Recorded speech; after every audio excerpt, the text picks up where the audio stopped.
Olá,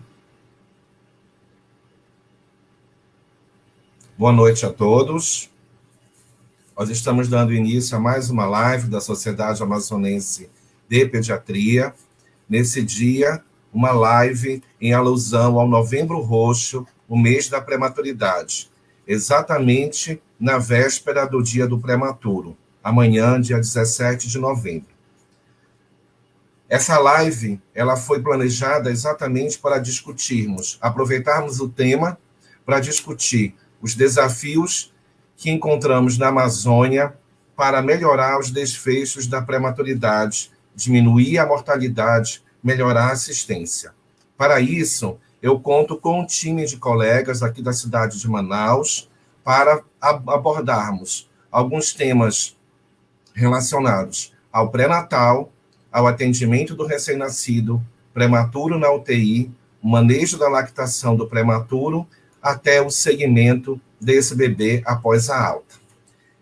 Inicialmente, eu vou apresentar os nossos colegas e, em seguida, faremos as apresentações. Eu sou Alexandre Miralha, eu sou pediatra neonatologista, professor da Faculdade de Medicina da Universidade Federal do Amazonas, do curso de Medicina, e sou pediatra neonatologista e membro do Departamento Científico de Neonatologia da Sociedade Brasileira de Pediatria. Também contaremos como debatedores o Dr. Carlos Henrique Freire, que é professor e é médico ginecologista e obstetra, é professor da disciplina de Saúde da Mulher da Faculdade de Medicina da UFAM e chefe do Serviço de Saúde da Mulher do HUGV-EBSER.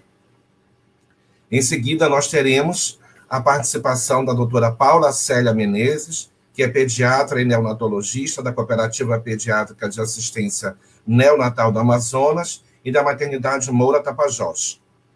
Em seguida, nós chamaremos o Dr. Jefferson Pereira Guilherme, que é pediatra e neonatologista, professor da disciplina de Saúde da Criança da Universidade do Estado do Amazonas, membro do departamento, na verdade, presidente do Departamento Científico de Aleitamento Materno da Sociedade Amazonense de Pediatria. E a doutora Brisa Rego vai fechar, pediatra também, neonatologista da Maternidade Moura Tapajós, membro do Departamento Científico de Aleitamento Materno da Sociedade Amazonense de Pediatria. Agradeço a presença de todos. Nós temos, num primeiro momento, algumas exposições. A nossa finalidade é levantar, discutir quais os desafios do atendimento ao recém-nascido prematuro. Então, eu vou começar fazendo uma apresentação breve, já para começar a levantar as discussões, e em seguida os colegas irão seguir detalhando alguns pontos básicos. Gostaria de agradecer a doutora Helena Marta, presidente da Sociedade Amazonense de Pediatria, pela oportunidade, pela iniciativa de estar realmente proporcionando isso para todos nós, discutirmos um pouco da saúde neonatal, em especial do prematuro. Agradecer a Bruna, nossa secretária da Sociedade Amazonense de Pediatria, que também está aqui conosco fazendo a coordenação dessa live. Muito obrigado, Bruna. Além do mais, eu gostaria de lembrar que esse Novembro Roxo, ele não é apenas ele tem um sentido simbólico, no sentido de refletirmos onde nós estamos e para onde nós queremos ir em termos de assistência neonatal. Nosso país é cheio de iniquidades, de desigualdades. Nós sabemos que o avanço na neonatologia está cada vez mais veloz, porém, apesar de termos políticas públicas relacionadas ao atendimento da criança, entre o ter a política e o desenvolver e a presença dos desfechos ainda existe uma lacuna muito grande, principalmente em áreas remotas. Então, eu vou compartilhar aqui minha tela, eu acredito que já consiga fazer esse compartilhamento. Só um minuto, para nós darmos início à apresentação. Ok. Bruna, você me informa, acho que já está compartilhado, né? Acredito que nós já possamos conseguir que vocês já estejam vendo Na medida em que as apresentações forem sendo feitas, vocês podem colocar no nosso chat. Agradecemos a presença de todos que estão presentes na nossa live no Facebook. Podem compartilhar suas experiências, suas perguntas, que assim que nós terminarmos de fazer as apresentações, vamos ter um momento para discussão. Bom, então, o nosso tema é a prematuridade e seus desafios na Amazônia. Os nossos palestrantes já foram apresentados. O doutor Carlos Henrique vai falar um pouquinho sobre pré-natal. A doutora Paula Célia vai falar um pouco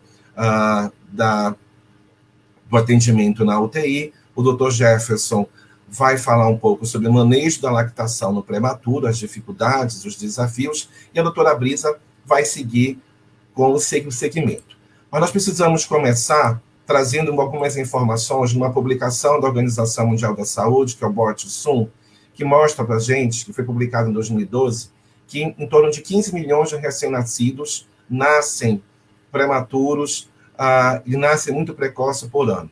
1 em cada 10 bebês que nascem prematuros. E essa prematuridade, ela afeta as famílias em todos os lugares do mundo. Mais de 1 milhão de crianças a cada ano apresenta complicações relacionadas à prematuridade. Muitos dos que sobrevivem acabam sobrevivendo, principalmente em regiões com menores recursos, com alguns tipos de problemas de desenvolvimento, desabilidades, inclusive dificuldades na visão e na audição.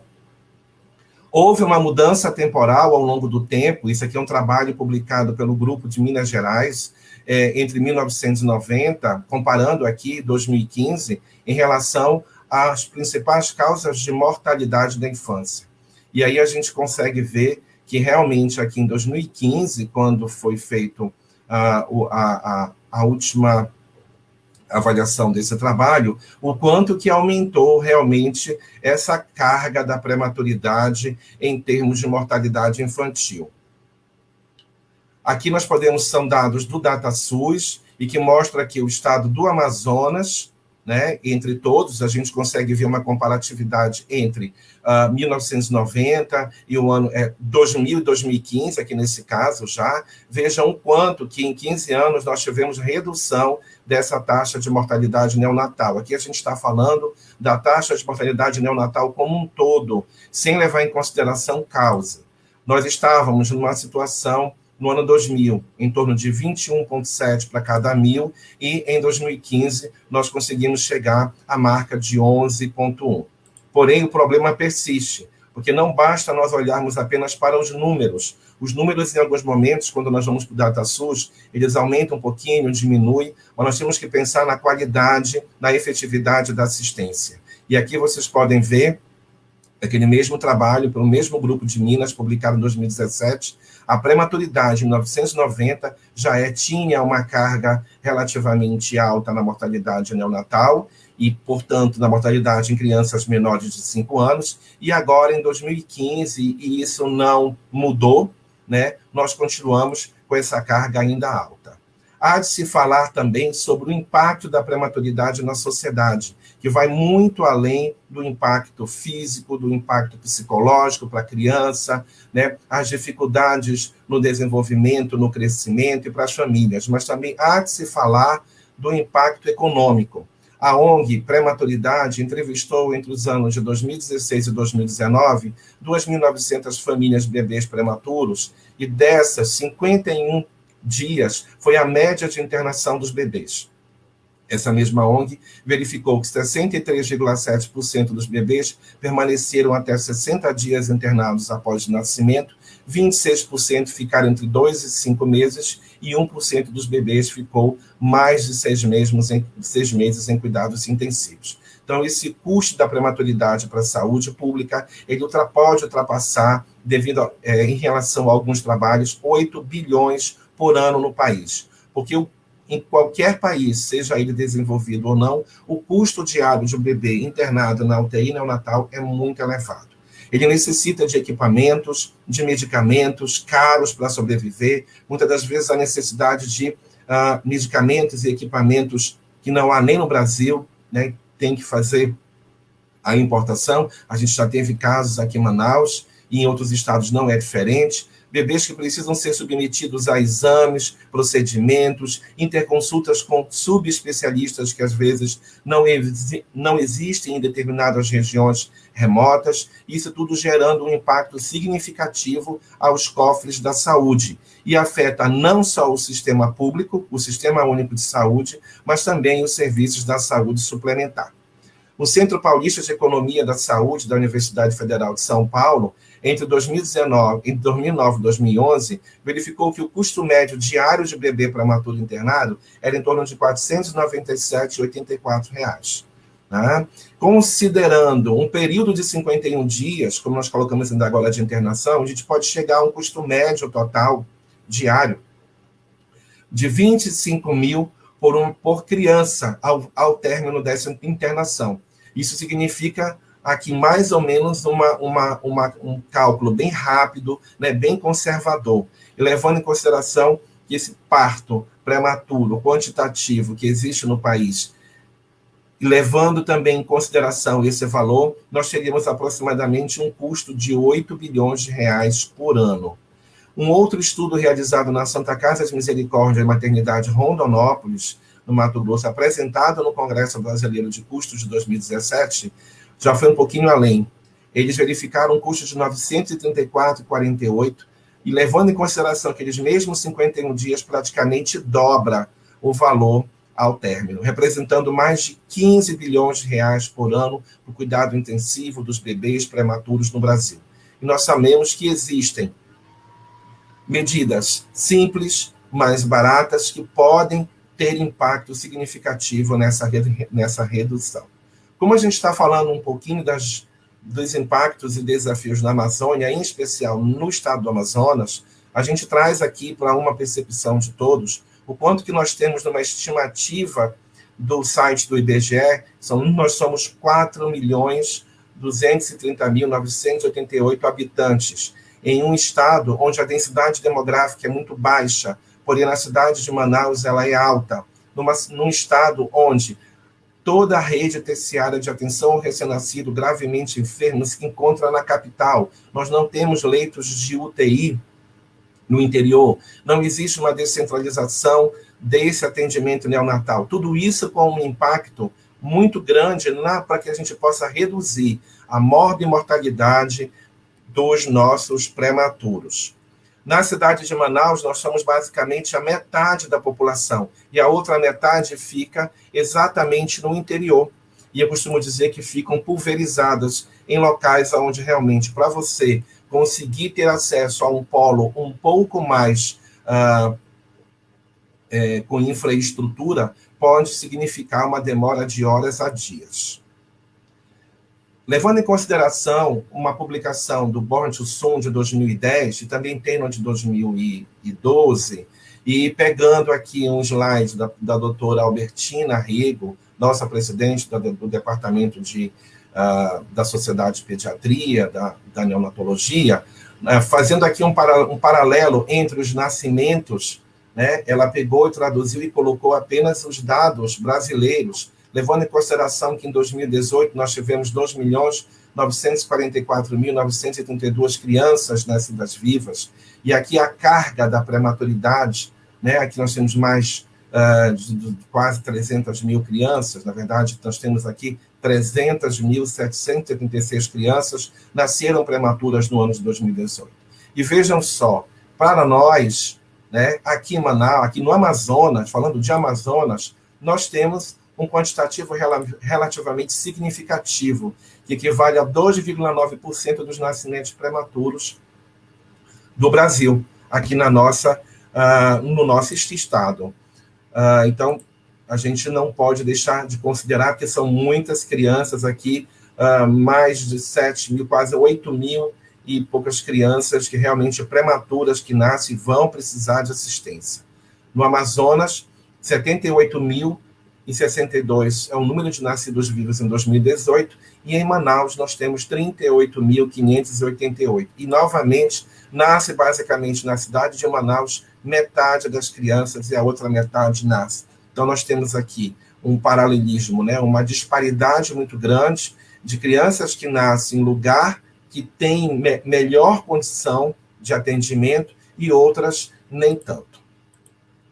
Levando em consideração os dados do DataSUS, e aqui eu já estou trazendo dados brutos, tá? Eu não retirei os dados de algumas análises aqui, os dados ignorados que a gente encontra na plataforma do DataSUS, né? Esses dados aqui são sujeitos à revisão, mas eles já nos dão uma noção muito interessante do quanto que nós ainda precisamos melhorar em termos de assistência neonatal os nossos desfechos, tá? Principalmente em relação à mortalidade neonatal como um todo, em torno de 10,5 a 12,17. A pesquisa Nascer no Brasil, ela tem um número de 11,5. Em alguns momentos, se você tira os ignorados, você chega a 10,5. A gente sabe que a plataforma do DataSUS tem alguns subregistros, principalmente nas regiões mais remotas, mas ainda assim ela nos dá uma sinalização do como nós estamos e para onde nós queremos ir. Aqui nós temos uma evolução de 2015 a 2018,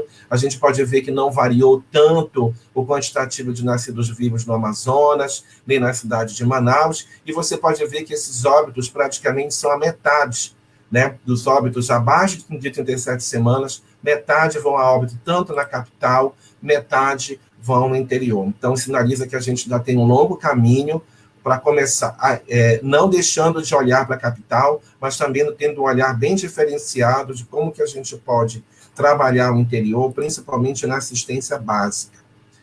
Para finalizar, nós também temos que levantar a bola de que o Brasil tem uma deficiência um déficit de 3.305 leitos de unidade de terapia intensiva neonatal. Isso aqui é uma pesquisa que a Sociedade Brasileira de Pediatria fez junto com o Ministério da Saúde, através de consulta em Cadastro Nacional de Estabelecimento de Saúde, e entre 2010 e 2017. E vejam, a média é de 2,9 leitos por grupo de 1.000 nascidos vivos, enquanto que nós teríamos que ter pelo menos 4 leitos para cada 1.000. Se nós fizermos os cálculos relacionados àquele número de nascidos vivos que eu coloquei no slide anterior, isso daria um déficit de mais ou menos 300 a 320 leitos que ainda precisam ser instalados na capital. Mas não basta instalar o leito, é preciso levar em consideração a portaria 930, mas levar mesmo a rigor, que esses leitos sejam implantados de forma efetiva e com toda a infraestrutura. Hoje nós temos no Brasil em torno de 8.766 leitos de UTI neonatal, incluindo tanto as unidades públicas quanto privadas, e desse total, metade é oferecido pelo Sistema Único de Saúde. E aí vejam o que significa isso aqui: 1,5 leito para cada 1.000 nascidos vivos. Quer dizer, isso ainda cai bastante no Sistema Único de Saúde. Então, nós temos uma realidade onde há uma desigualdade na distribuição das unidades neonatais, dos leitos de UTIs neonatais no Brasil.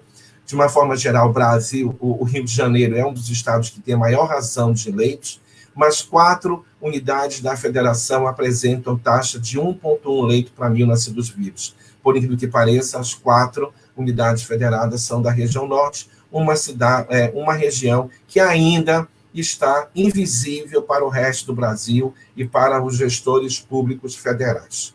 De uma forma geral, para a gente terminar, isso aqui vai ser melhor comentado pelos nossos colegas, estratégias que nós temos para tentar investir na melhoria do parto prematuro, na diminuição do parto prematuro, e se este acontecer, para diminuir a mortalidade infantil. E aqui eu vou ressaltar basicamente a prevenção do nascimento prematuro, passando pelo cuidado pré-concepção, planejamento familiar, espaçamento de gravidezes, educação e nutrição para mulheres e prevenção de IST, o cuidado antinatal, incluindo screenings para ISTs, as doenças, né, as infecções sexualmente transmissíveis, a hipertensão arterial, ainda um grande problema, a doença hipertensiva específica da gravidez, o comportamento de risco das mulheres e o foco na mulher com alto risco. Nós não temos uma assistência ainda com os elos integrados, ainda existem muitas iniciativas que são completamente desagregadas. Então, é importante desenvolver também a educação para prover indução e cesariana com indicação adequada, políticas contra o tabagismo e a manutenção da empregabilidade da mulher no período parto, pré-parto, parto, pós-parto. O manejo do parto prematuro, no momento em que ele acontece, tocólise, o corticóide e os antibióticos para as bolsas rotas, e o cuidado do bebê, que a doutora Paula vai ressaltar daqui a pouco. Essas são estratégias relativamente simples, que são referendadas por esse documento da Organização Mundial da Saúde e que nos direcionam para onde nós devemos ir trabalhando para melhorar esses desfechos. A minha apresentação, eu acho que ela deu uma travada.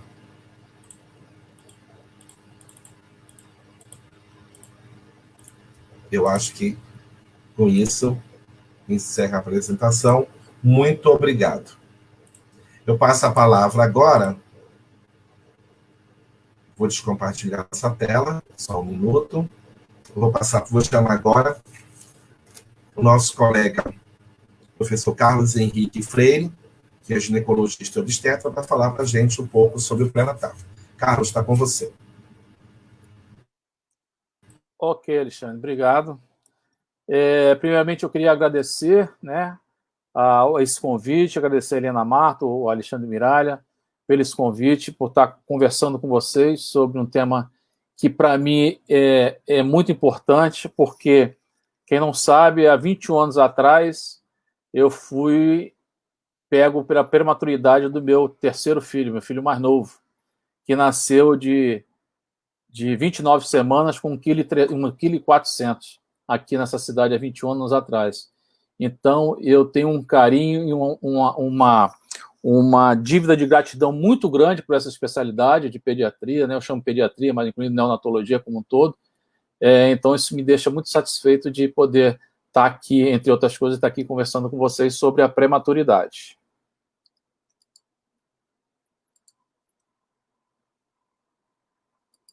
Deixa eu só compartilhar aqui. Então, o Alexandre já mostrou o tamanho do problema, né? Por isso que eu comecei a nossa conversa, que o que a gente vai fazer, né, com essa prematuridade, né? Então, veja bem que a prematuridade no mundo ela tem uma certa homogeneidade, né, no mundo como um todo. E ressalto alguns países, né, como aqui a Índia, com 16,6% de prematuridade, né? E nós aqui no Brasil em torno de 11,2% na última avaliação, né? Então a prematuridade não é questão única no nosso país, né? É no mundo como um todo. Então mostra o problema que a gente tem que enfrentar. Eu separei alguns gráficos aqui mostrando que de 2011 a 2017 nós temos o número de partos prematuros no Brasil, eles mostram uma tendência de aumento, né? A gente vê claramente essa tendência de aumento, principalmente entre 22 e 27 semanas, né? Eu peguei 2011, porque 2011 para cá houve uma mudança no lançamento das notificações, né? Então o meu inicial se tornou 2011. Então mostra que ele vem realmente cada vez mais aumentando, né? Isso é um problema. Hoje, cerca de 4,6% de todos os partos prematuros ele ocorre nessa faixa de idade gestacional. Quando a gente começa a olhar entre 28 e 31 semanas, né, essa linha de tendência também é crescente, né? E nesse grupo de idade gestacional, nós temos que em torno de 9,3% dos partos prematuros ocorrem nessa idade entre 28 e 31 semanas. Já entre 32 e 36 semanas, apesar de parecer uma estabilidade, mas a curva de tendência também mostra um certo aumento. Eu não entrei em detalhes de definição, de prematuros extremos e tal, porque acho que não cabe. Então, eu vou tentar, nesses 10 minutos, tentei condensar o máximo para a gente tentar discutir, na visão do obstetra, a questão da prematuridade. Então, a gente vê que em todos os grupos há uma tendência ao aumento dessa prematuridade, né? Nesse caso, entre 32 e 36 semanas, 86% dos partos prematuros ocorrem nesse período da gestação. Em resumo, dos 317.561 nascidos vivos, nós temos 870 prematuros por dia, que dá em torno de 36 por hora, né? Então, nesse período que nós estamos conversando aqui, nós vamos ter aí 36 partos prematuros acontecendo. Então, vê como a coisa é muito impactante realmente, né? E qual é o nosso maior desafio, né? É tentar pegar essas peças soltas, né? E tentar juntá-las e formar um painel colorido, né? Que se engancha, que se entrelaça, né? Através das estratégias primárias, que seria a predição e a prevenção do parto prematuro, as estratégias secundárias com diagnóstico, tocólise para postergar o parto prematuro, e as estratégias terciárias, né, que seria assistência ao parto pré-termo e prevenção das sequelas, né? A gente falando assim, acho que é fácil, mas se nós formos correr as nossas maternidades, nós vamos ter muita dificuldade em identificar qualquer uma dessas tirando a estratégia primária, que seria no pré-natal, a situação ideal para a gente dar uma assistência adequada a esse prematuro. Então, o ideal é que a gente pudesse juntar esses elos e virar um vitral bonito, né, para que tudo funcionasse adequadamente. Então, é um grande desafio. A prematuridade, para a gente tentar facilitar o entendimento, eu dividi em prematuridade espontânea e a terapêutica. Espontânea é aquelas que a gente não tem uma causa, né? A grande maioria delas não tem causa, mas os principais representantes seriam o trabalho de parto prematuro, propriamente dito, e a ruptura prematura das membranas. Enquanto que a prematuridade terapêutica, ela teria as causas maternas e feto-placentários, né? Feto-placentário pelas todas aquelas alterações que levam a alterações placentárias, desde uma adaptação até insuficiência placentária por isquemia, etc. E as maternas, nós temos as situações pré-gestacionais, são doenças pré-existentes que deveriam ser vistas antes da gravidez para não complicar durante a gravidez, e as gestacionais, né? E hoje nós temos em torno de 70% da prematuridade com a prematuridade espontânea e 30% da prematuridade terapêutica. E quais seriam, né, na questão da prematuridade espontânea, quais seriam os fatores causais, principalmente, né?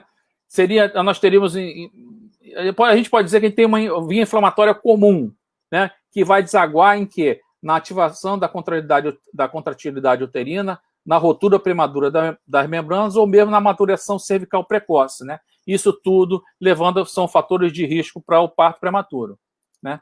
Entre várias causas, né, nós estamos todos aqui, infecção, a inflamação, a hemorragia tecidual, excessivo esfriamento miometrial, no caso das gestações gemelares, o estresse fetal materno, resposta inflamatória muito aumentada, hoje está muito sendo estudado isso, fatores hormonais, né, insuficiência cervical, do colo do útero, enfim, influências ambientais e sociais, né? Todas elas são situações em que essas avaliações já devem ser inseridas no pré-natal. Daí a importância que o pré-natal tem no desfecho dessa gestação, né? Nós temos um problema muito sério hoje, principalmente aqui na nossa cidade, em termos de pré-natal, que são pré-natais feitos muitas vezes até por pessoas não qualificadas, principalmente pré-natal de alto risco, né? Inclusive por não médicos, é um absurdo, a gente pega até hoje, cartão de pré-natal preenchido por profissionais não médicos, de diabética, de hipertensa, de colagenose, enfim. Então, nessa hora, a gente perde uma oportunidade de dar uma maior chance desse feto que, porventura, vier a nascer prematuramente, por um mau controle dessas situações no pré-natal, né? Então, o parto pré-termo ele é uma síndrome, né, com várias causas, né? Então, a gente tem que ter na cabeça que ela não é uma doença única. A gente não tem um teste único capaz de prever todos os casos. Da mesma forma que o tratamento não é único, também não é capaz de evitar todos os casos. É uma coisa muito complexa. Então, há de haver um sinergismo de abordagem para que a gente tenha um sucesso para essa gestação. Foi feito um estudo em 20 unidades de maternidade, em 20 serviços, em que foram identificados aqui no Brasil os principais intercorrências clínicas que estariam associadas ao parto pré-termo, né, terapêutico, né? Entre eles, e que não é novidade, né? Entre eles a pré-eclâmpsia, a eclâmpsia, com risco de 15, hipertensão crônica com 7, diabetes 1 e 2, principalmente, de 5 vezes, o lúpus 4, hipertensão gestacional e doença cardíaca. Vejam que são situações nas quais a gente precisa do quê? Caracterizando gestações de alto risco, que precisa do quê? De um bom entrelaçamento na assistência. E essa assistência ela vai desde a saúde pré-concepcional, principalmente nos casos de diabetes, lúpus, quer dizer, em todos os casos, né? Lúpus, diabetes, pré-eclâmpsia, que essa paciente, antes de engravidar, ela fosse acompanhada pré-concepcionalmente, para quando ela tivesse o ok para engravidar, engravidarem com uma situação clínica mais favorável, né? Nós teríamos que ter uma rede assistencial secundária e terciária adequada, não é isso? O que nos falta muito. Temos que ter protocolos e guia de assistência bem estabelecidos, inclusive com a época de intervenção, né? Isso, hoje em dia, nós não temos, a nossa dificuldade aqui é muito grande, porque com o modus operandi da assistência obstétrica aqui na cidade, como assim, na questão da terceirização, nós perdemos muito na qualidade, né? No primeiro momento houve uma melhora, mas hoje a gente perde muito na qualidade, na minha visão, por esse modus operandi, né? A gente não tem mais aquela unidade de corpo com a unidade, cada um dá plantão num dia separado, né? Um dia está aqui, outro dia está ali, nunca é a mesma equipe. Então, e para a gestante, ela precisa de toda forma que esses passos estejam interlaçados e muito bem organizados, né? Outro trabalho, que foi também aqui no Brasil, eu procurei trazer trabalhos brasileiros, em que eles identificaram as principais causas de parto prematuro, de prematuridade, né? Partos prematuros. Então, a gestação, quando juntou-se multíparas e primíparas, a gestação múltipla, malformações, baixo IMC, baixo ganho de peso, sangramentos, incompetência cervical, baixo número de consultas de um pré-natal, infecção do trato urinário. Vejam que existem situações em que a gente pode atuar. Existem algumas que não dá, mas outras a gente pode atuar desde que a gente tenha um pré-natal forte e operando, né? E quando a gente olha só as múltiplas, a gente nota o seguinte, o que ficou bem estabelecido, que o principal fator de risco para o parto prematuro é o passado de um parto prematuro, né? Quando a gente estuda só as múltiplas. Então, a gente tem que estar atento, né, na história, né, perder um pouquinho de tempo no preenchimento da ficha pré-natal, que hoje também é uma necessidade, que a gente vê que ela não é bem organizada, enfim. Nós que trabalhamos com gravidez de alto risco, a gente pena muito com essas fichas mal preenchidas, né? E qual é o marcador, né? Que eu tinha que escolher alguma coisa. Então, o principal marcador hoje do parto prematuro é o que a gente chama da síndrome do colo curto, né? Que é aquele colo em que você consegue medi-lo através da ultrassonografia, né, transvaginal, e que esse colo, se ele se apresentar com menos de 25 milímetros entre 16 e 24 semanas, é um preditor fortíssimo de parto prematuro. Então, hoje, inclusive, há uma certa orientação que se treinem bastante os ultrassonografistas, a fim de ter um senso comum em termos de medir esse colo, porque a informação que ele dá no início da gravidez, ela é muito importante na visão da prematuridade, né? Então, o simples encurtamento ou o simples afunilamento do orifício interno, as herniações da membrana, a presença de SLUDs, que é uma areiazinha que fica depositado junto às membranas, né, que você consegue identificar, e mesmo a elastografia são marcadores importantes hoje para a gente mensurar o risco do parto prematuro, né? E já existem também até aplicativos, né? Os aplicativos, esse aplicativo ele foi idealizado pelo um grupo do London College, lá na Inglaterra, em que você coloca as informações, né? E aqui a gente teria que ter essa ultrassonografia, porque ele pede aqui o comprimento do colo em milímetros, né? E ele chega aqui e ele te dá o percentual da probabilidade de você ter ou não um parto prematuro. É uma coisa que já foi testada, já foi validado, foi bem aceito, entendeu? Então é mais uma ferramenta que a gente tem para enfrentar prematuridade, né? Então, a redução da prematuridade espontânea, né? Ele tem um componente pré-concepcional, né? Então, que a gente tem que ter essas consultas antes da concepção para que essas gestantes tenham consciência daquilo que ela realmente, do risco que ela apresenta por parto prematuro. O pré-natal, a gente hoje discute em atenção e assistência, que a assistência é um grupo, né, multidisciplinar de assistência nesse pré-natal para identificar os fatores de risco. A gente deve individualizar o cuidado, né? Sempre pensar em prematuridade em cada consulta, é muito importante, né? Pensar na prematuridade em cada consulta, ficar atento aos sinais, né? Há de haver uma capacitação profissional, né? Com essas oficinas, né? Para que todo mundo tenha o mesmo nível de conhecimento e de atuação. E temos que ter o que? É fundamental, a hierarquização da assistência obstétrica. Nós temos que ter nessa cidade a hierarquização da assistência obstétrica que nós não temos. Hoje as maternidades todas têm, entre aspas, enfermarias de alto risco, né? Mas quem tem em todo canto não tem canto nenhum, né? Então a gente tem que lutar para que haja uma maternidade que seja referência, né, para esse grupo de gestantes de alto risco. E a gente precisa também de mais estudos nacionais, né, para a gente conhecer a realidade. Será o que serve lá para São Paulo, para o Rio, vai servir para nossas gestantes aqui em Manaus? A gente tem que estudar muito para saber, né? Enfim, então, eu tentei ser bem resumido, que disseram que a gente não podia extrapolar os 10 minutos, eu espero que tenha sido a contento, deixar aí para a discussão, né?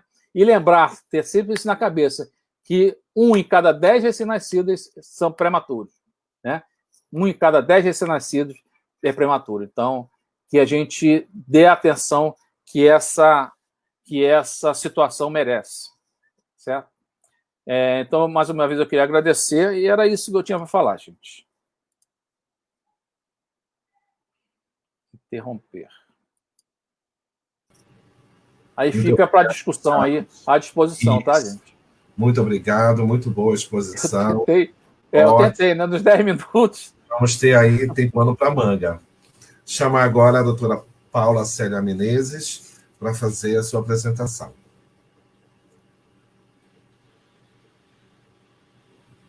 Boa noite. Inicialmente, eu gostaria de agradecer o convite da SAPED para participar dessa live, onde nós estamos discutindo a prematuridade e seus desafios na Amazônia. Bruna, você pode colocar as slides?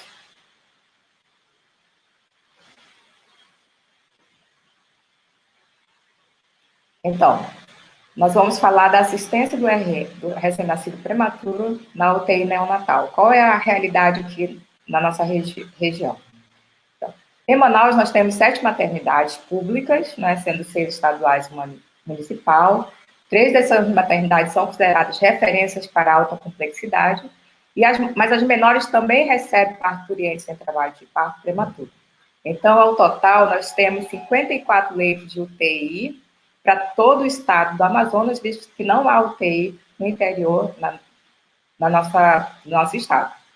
A taxa de prematuridade, próximo, Bruno, por favor. A taxa de prematuridade aqui no Amazonas está em torno de 11,35%, segundo dados de 2019 do DataSUS. Então, de que maneira nós vamos prestar assistência desse bebê na sala de parto? Qual é o momento mais importante na vida do ser humano? É o nascimento. E assistência, o tipo de assistência que esses prematuros vão receber na sala de parto vai ser um divisor de águas na vida dele. Isso vai direcionar, vai ter interferência de como ele vai evoluir, como ele vai se desenvolver ao longo da sua vida e como que vai ser a condução dele na nossa UTI. Então, o que é importante na sala de parto? É fazer o clampeamento fisiológico do cordão, clampeamento oportuno, ficar atentos com o minuto de ouro na reanimação, que vai intervir com suporte respiratório, né, uso precoce do CPAP e prevenção da displasia broncopulmonar, manter a termorregulação, que é a manutenção da temperatura corporal e prevenção da hipotermia, e fazer a estabilização hemodinâmica e transporte intra-hospitalar. Tudo isso deve ser feito na sala de parto. Próximo, Bruno, por favor. E como é a realidade aqui? A realidade aqui na nossa cidade é que nem sempre nós estamos preparados para receber esse prematuro, né? Às vezes nós não temos um kit com a touca, com um saco que vai manter a normotermia, nós não temos o ventilador manual em todas as unidades, então esse bebê já vai deixar de ser assistido adequadamente. Então, devido ao déficit de leitos no estado, nem todos esses recém-nascidos são admitidos na UTI após o nascimento, e muitos permanecem no centro obstétrico aguardando vaga. Os nascidos no interior do estado são transportados por via aérea e fluvial, e por isso o tempo de vida na admissão varia entre 1 até 10 dias de vida. Infelizmente, essa é a nossa realidade. E de que maneira esses bebês são transportados? Como eles chegam na nossa unidade? Como nós podemos ver nessa foto, é um bebê que chega em um berço comum, né? Não recebemos bebês de fora vindo, infelizmente o transporte não tem incubadora aquecida, esses bebês vêm em berço comum, muitas vezes precisando até de um CPAP, mas eles chegam somente com O2 inalatório. Próximo. A pesquisa da rede brasileira de pesquisa neonatais com prematuros entre 22 a 33 semanas apontou que a chance de ter um óbito fetal precoce aumenta de 1,64 vezes nos prematuros hipotérmicos admitidos na UTI. Infelizmente, mais de 50% desses bebês que chegam à nossa UTI chegam com hipotermia. Ao chegar na UTI, nós fazemos a monitorização contínua, colocamos incubadora aquecida e umidificada para manter a normotermia, visando manter uma temperatura entre 36,5 e 37,5 graus. Desde 2017, nós temos instituído nas nossas unidades protocolos de manuseio mínimo, que tem por objetivo agrupar os procedimentos a serem realizados nos recém-nascidos de acordo com os horários pré-estabelecidos, reduzir as manipulações, permitindo ao RN maior tempo em sono profundo e melhora da regulação térmica, aprimorar o manuseio para minimizar o estresse e a dor, evitar a oscilação do fluxo sanguíneo cerebral, reduzindo assim as taxas de hemorragia intracraniana e outras enfermidades induzidas pelo manuseio excessivo. Quem faz parte desse grupo? Todos os prematuros que nascem com menos de 1,5 kg ou menor de 32 semanas. Quem executa? Toda a equipe da UTI. Técnico de enfermagem, enfermeiro, médicos, fisioterapeutas, até mesmo fonoaudiólogo. Qual vai ser o suporte nutricional desses nossos prematuros? Temos como rotina o início precoce da dieta enteral, fazemos a colostterapia e priorizamos o uso do leite da própria mãe ou do banco de leite. Quanto à nutrição parenteral, sabemos que o ideal é que esses bebês comecem a receber uma solução, pelo menos com aminoácido, desde as primeiras horas de vida. Qual é a realidade? Aqui, é que esses bebês que nascem com menos de 12 horas, meio-dia, no caso, né, eles só vão receber essa parenteral no dia seguinte. Então, essa parenteral é ofertada por empresa privada e, para minimizar e para diminuir o prejuízo para esses nossos prematuros, nós temos como rotina instalar logo que chega na unidade. Próximo. Fazemos o controle do equilíbrio hidroeletrolítico metabólico e o acesso venoso. Se esse bebê nascer e, por um acaso, por uma sorte, tiver um leito disponível na UTI, então o ideal é que esse acesso seja feito dentro da UTI. O ideal seria que fizesse cateterismo venoso e arterial, a fim de evitar funções, né, coleta de exame. Infelizmente, a rotina aqui em Manaus que nós vimos é somente cateter venoso. Qual a duração da permanência desse cateter? É variável. Muda de unidade para unidade. Mas, geralmente, nós trocamos por catéter de inserção periférica, o PIC, depois de 72 horas de vida, quando tem o catéter na unidade. Uma grande dificuldade que temos é que a falta de catéter de um frente para os prematuros menores de 1 kg. Quanto à infecção, nós usamos o antibiótico, temos a rotina coleta de hemocultura e fazemos o primeiro esquema de antibiótico. Fazemos a profilaxia de infecção fúngica com fluconazol em todos os menores de 1.000 gramas. Quanto ao suporte ventilatório, o ideal seria que fizéssemos esse CPAP, mas a maioria dos bebês que nós recebemos na UTI, eles vêm intubados, vêm em ventilação pulmonar mecânica invasiva. O que nós temos feito na rotina é extubação precoce o mais rápido possível. O tempo médio que esses bebês ficam em ventilação mecânica invasiva na nossa unidade é em torno de 4 dias. né? E depois usamos a NPPV, que é ventilação não invasiva, CPAP nasal. Um dos grandes desafios é manter o uso do CPAP de bolhas até que esses bebês consigam atingir até 32 semanas de idade gestacional corrigida. Quanto ao suporte hemodinâmico, temos que ser criteriosos quanto ao uso de aminas e usar expansões volumétricas em casos restritos. Infelizmente, não é a rotina no dia a dia. Muitos bebês já chegam na UTI com tipo uma receita de bolo prematuro extremo com pressão de dopa e dobutamina. Quanto à neuroproteção, sabemos que controle dos ruídos e estímulos ambientais são danosos ao desenvolvimento cerebral prematuro. Então, além do manuseio mínimo, nós temos o desafio de reduzir o barulho e a luminosidade. Nossas UTIs, eles não têm controle de luminosidade. E por isso nós instituímos a rotina do PSIL, né, que é geralmente desligamos as luzes entre meio-dia e 14h30, evitando o manuseio desses bebês. Em relação à anemia, que é muito comum na prematuridade, quanto ao uso dos hemoderivados, seguimos o manual de transfusão elaborado pelo Comitê Transfusional da Maternidade Moura Café Jorge desde 2017, e esse manual é seguido nas outras unidades. Geralmente, solicitamos o ultrassom transfontanela, ele é realizado na primeira semana de vida, e temos também o ecocardiograma para todos os menores de 34 semanas. Nas nossas unidades, temos livre acesso dos pais, e tem as visitas programadas de irmãos e avós, mas no momento estão suspensos por conta da pandemia. Estimulamos o contato pele a pele precocemente, independente se o bebê estiver no modo ventilatório, né, ou entubado, em CPAP, não tem limite de peso, então há um estímulo do contato pele a pele. E incentivamos o aleitamento materno. Próximo. Bem, então, quais são os nossos desafios frente a todas essas dificuldades, que são falta de material, falta de insumo, temos monitores que não têm, por exemplo, o manguito adequado para a aferição da pressão arterial, e o excesso, né, de bebês que ficam no centro cirúrgico, que não tem leito de UTI, além daqueles que vêm do interior. Então, quais são os nossos desafios e propostas? Quanto à gestão estadual, descentralização dos leitos da UTI, com a criação de polos de assistência no interior do Amazonas.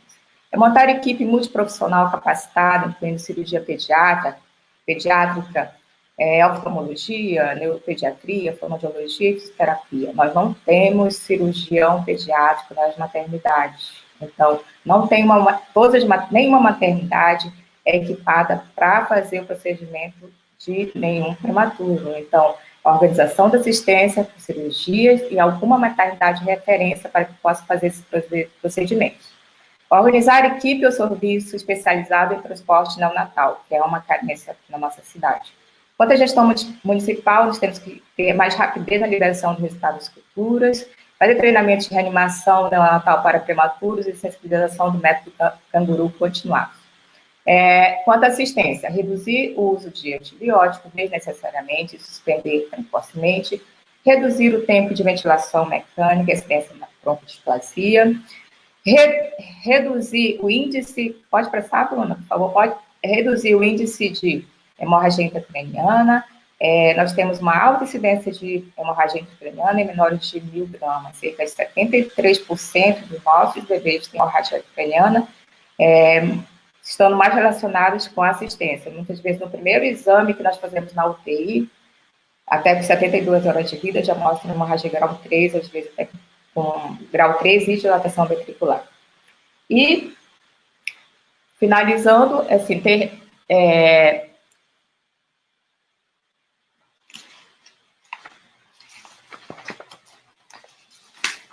então, a utilização de treinamentos continuados para melhoria na assistência e com a educação continuada. E outra coisa que falta aqui na nossa cidade não temos coordenadores médicos nas UTIs do estado. Nenhuma maternidade tem coordenador médico.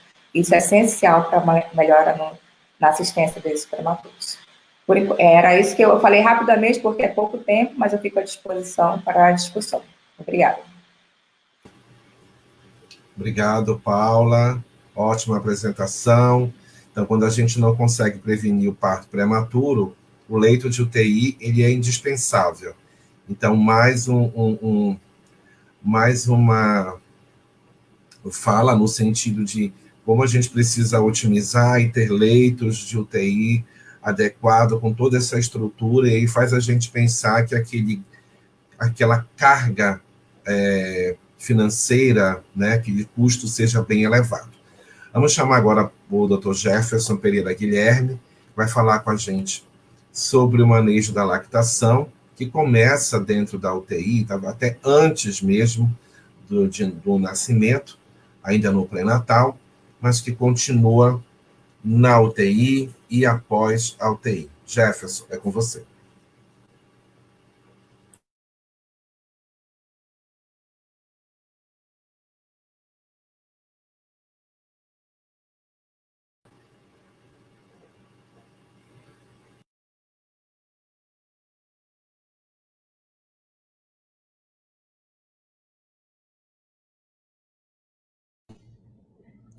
Acho que agora foi. Bom, boa noite a todos. É uma satisfação. Eu agradeço ao convite, ao pessoal da SAPED. Muito obrigado, Alexandre. E eu gostaria especialmente de cumprimentar o Carlos, porque eu acho muito importante que nós possamos estar mais vezes juntos, né? As equipes, né, os obstetras, os neonatologistas, discutindo o nosso dia a dia e os nossos problemas. Deixa eu compartilhar aqui a nossa tela.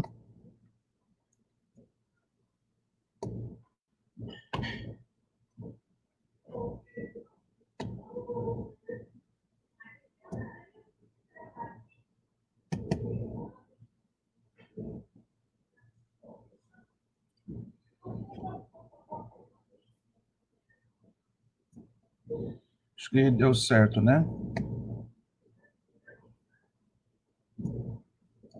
Bom, eu vou falar um pouquinho para vocês a respeito da questão da amamentação, o desafio que é amamentar um bebezinho que nasce prematuro.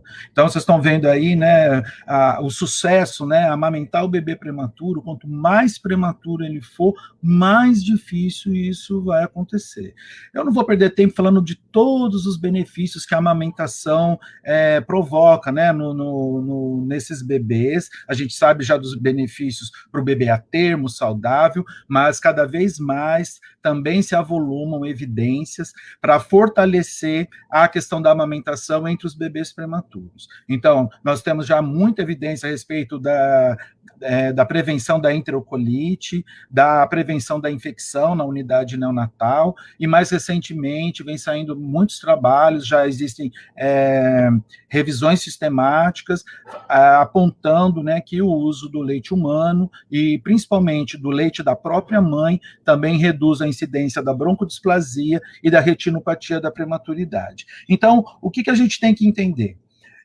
O bebê prematuro, por causa das suas intercorrências clínicas, né, ele nasce doente, fica internado na UTI, então a mãe e o filho são separados, e isso vai dificultando cada vez mais a chance da gente conseguir fazer esse bebê amamentar. Então, esse bebê, apesar dele conseguir se beneficiar muito da amamentação, ele é o bebê que mais tem chance de desmamar precocemente, né? Então, essa é uma questão importante que a gente precisa compreender. E aí a gente coloca uma questão que, no mundo, a prematuridade, ela, como os colegas já colocaram aí, ela acontece em diferentes índices, né? Eu gostaria de lembrar que quando a mãe é muito saudável, né, as mães que foram recrutadas para o Intergrowth, né, no consórcio Intergrowth 21, para poder construir a curva dos prematuros,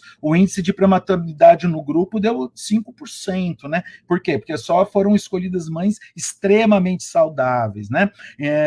Mostrando que realmente é possível diminuir as nossas taxas, mas parece haver também um índice a partir do qual a gente precisaria ainda avançar na ciência para poder diminuir ainda mais a prematuridade. Bom, Então, se os prematuros vão aparecer de qualquer forma, nós temos que melhorar a assistência com relação à lactação, com relação à amamentação no ambiente da unidade neonatal. E aí, eu queria colocar para vocês, eu coloquei esse mapa mundi aqui para eu não esquecer uma coisa.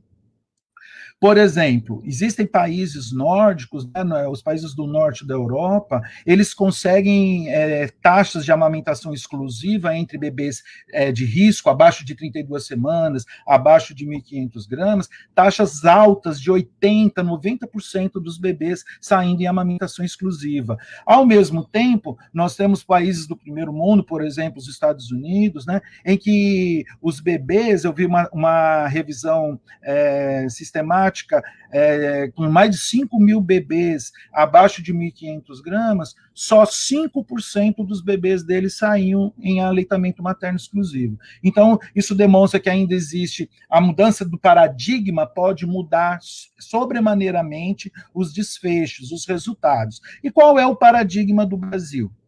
Então, aqui no Brasil, vocês sabem, normalmente nós temos uma unidade neonatal dentro de uma maternidade Hospital Amigo da Criança e, normalmente, acoplado um banco de leite humano, pelo menos as grandes maternidades, as maternidades de referência.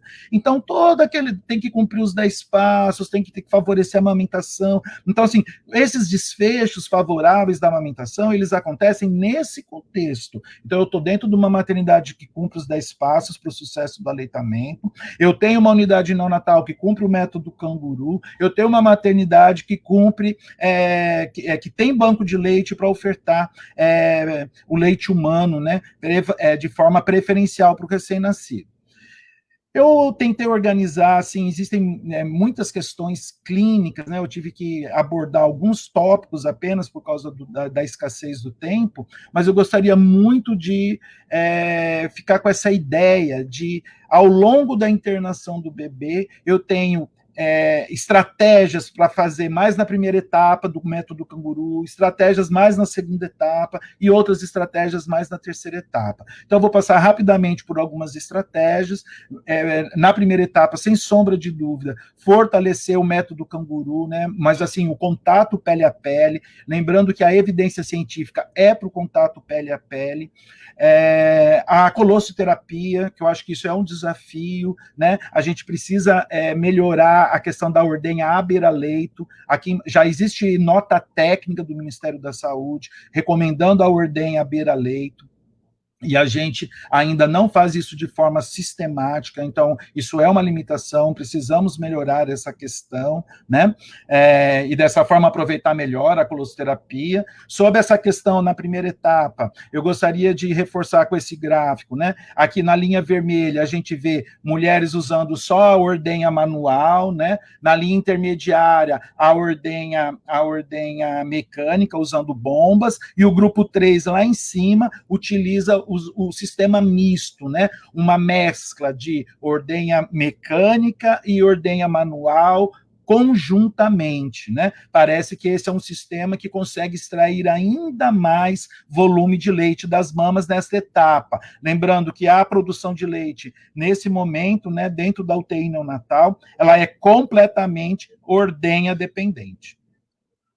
Eu gostaria também de colocar uma estratégia que é usar um mapa de volume de leite ordenhado para as mães, né? Nós já chegamos a ter até esse mapa aqui na maternidade Ana Braga, onde eu trabalho diariamente, mas já faz muito tempo que não usamos. Isso é uma coisa que a gente precisa resgatar.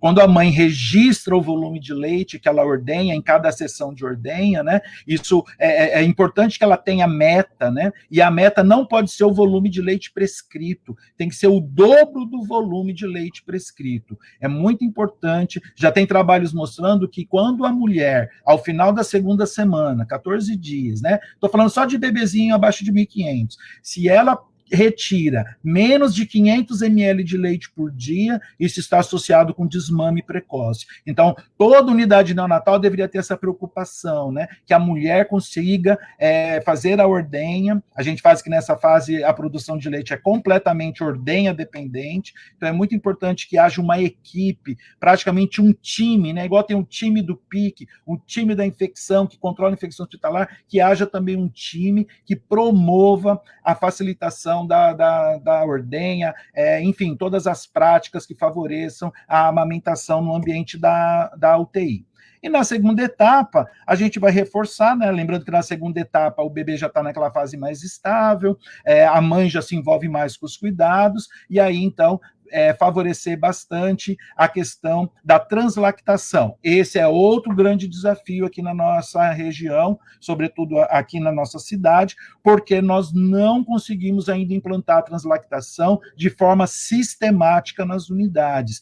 Na verdade, é o método que o Ministério da Saúde recomenda para transitar a dieta da sonda para a via oral entre bebês prematuros, e a gente ainda não conseguiu estabelecer isso de forma rotineira, nem na segunda etapa. Acontece, mas acontece de forma pontual, com uma ou outra criança, e não de forma sistemática, como deveria ser, como está recomendado. Na terceira etapa, é muito importante que a gente tenha, né, esse acompanhamento de perto, né, uma agenda aberta, que as mães com dificuldade possam procurar a unidade sempre que houver qualquer tipo de dificuldade na amamentação.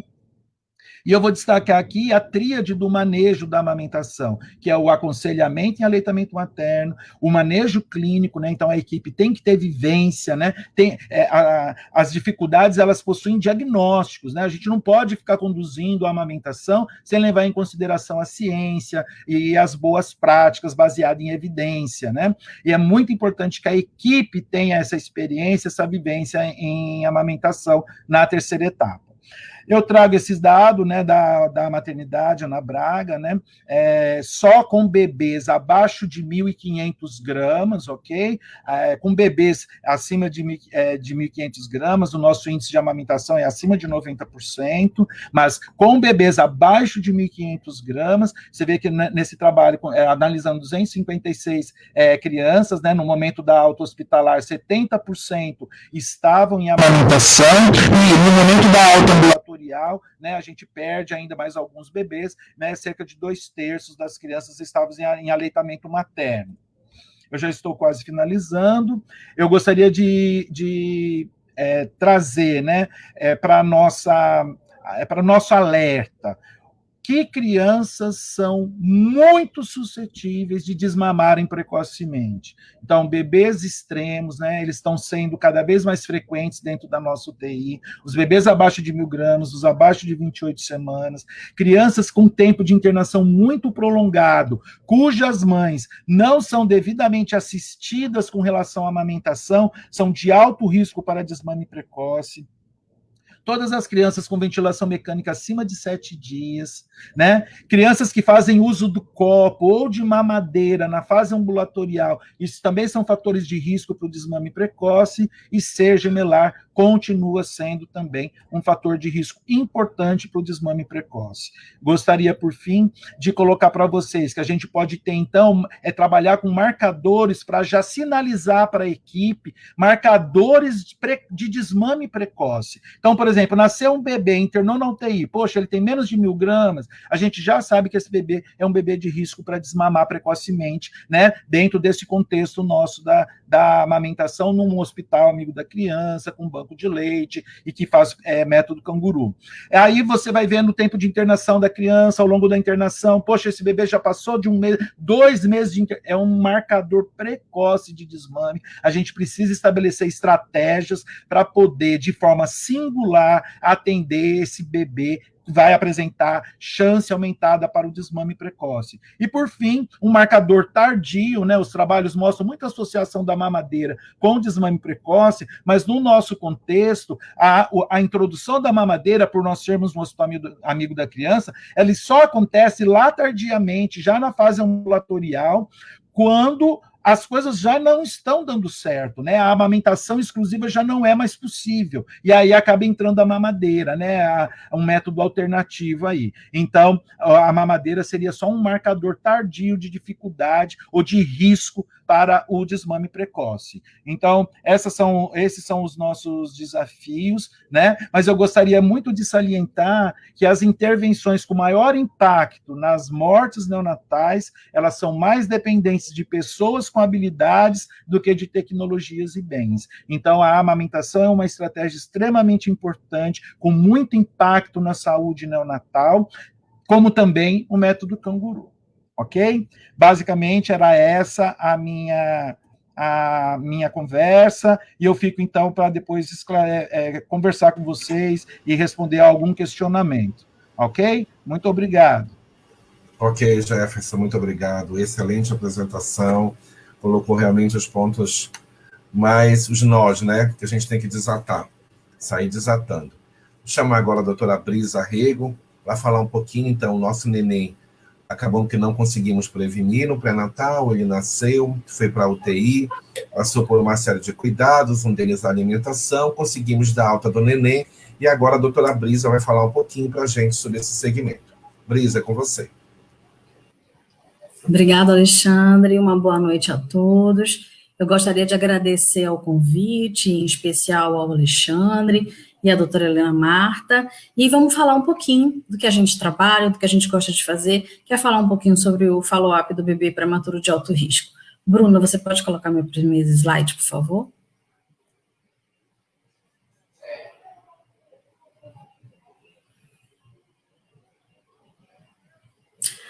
Ok, pode passar, Bruna, por favor. Então, eu declaro não possuir nenhum conflito de interesse. Vamos seguindo, pode passar, Bruna.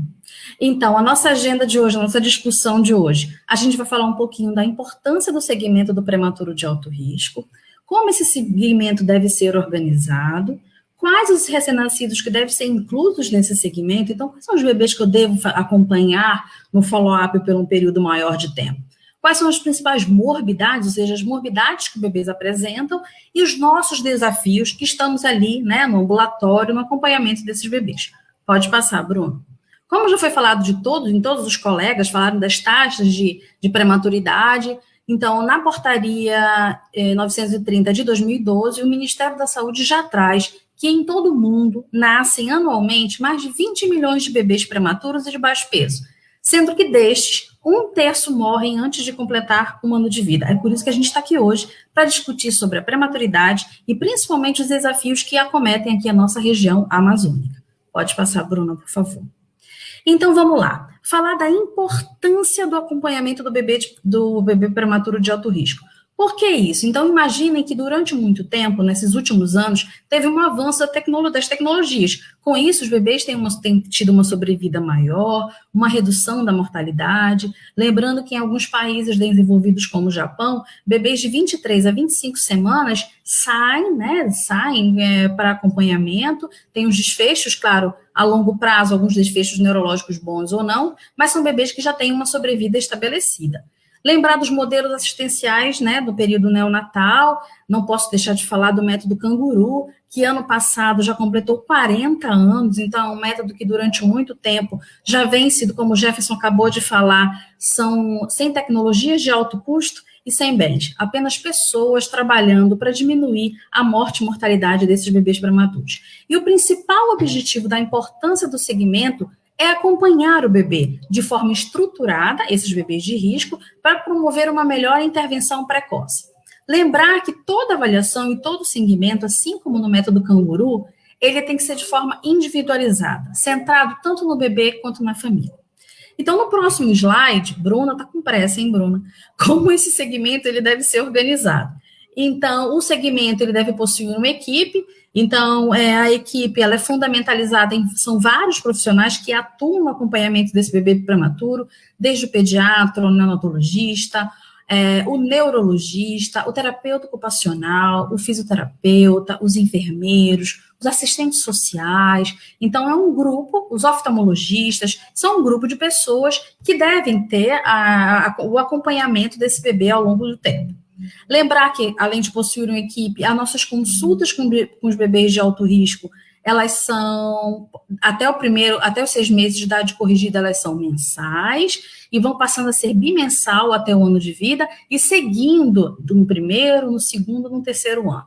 Lembrar que em toda consulta do acompanhamento do bebê prematuro de alto risco, a gente tem que fazer avaliações antropométricas, lembrando do perímetro cefálico, da estatura, do peso, do perímetro braquial, que é outro marcador nutricional muito importante que a gente vem utilizando por esse período. Lembrar que já existem tabelas específicas para cada dado antropométrico desse.